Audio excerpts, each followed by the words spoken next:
it's imperative that a doctor or a very, very experienced injector look at you, assess you. But it's really not as much as what is in the syringe, how much the syringe costs, as who's at the other end of the syringe.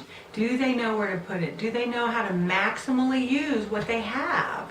Because it can save you money. It can be more of a value to have somebody use less and be more subtle and be more beautiful. If a patient's concerned that they're either losing volume in their lips or they're getting the little lines around their lips, or they simply want the added volume that is so popular right now, they need to be sure that they're going to a place where there's a great deal of experience and that they're using products that are useful and approved for these areas of treatment. There are blood vessels, there are nerves that can be injured, and I feel like the more aware of the anatomy a person is, the better injector they are. Additionally, the technical portion is the more injections they do, the better they are.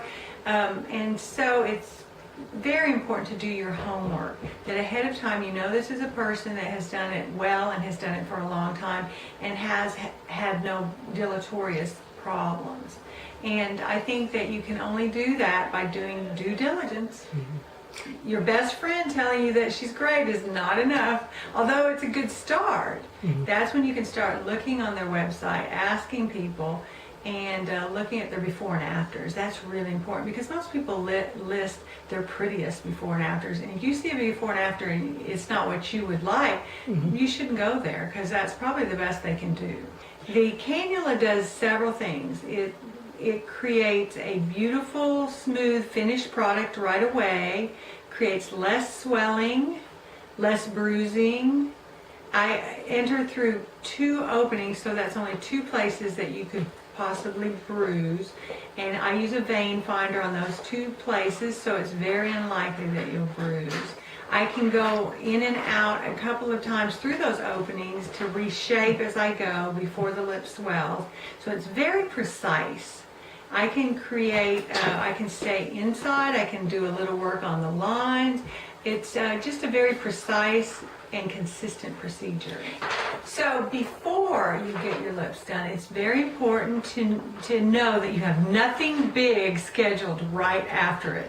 Do not have a party that night. You might be able to go with the cannula technique we use. Many people can go out that evening, but it's more important to not plan to go out, and for about 5 to 7 days before the appointment, not to have aspirin, Advil, Aleve, or any ibuprofen products. Try to stay away from the fish oils, the vitamin E, and sorry girls, boys, wine.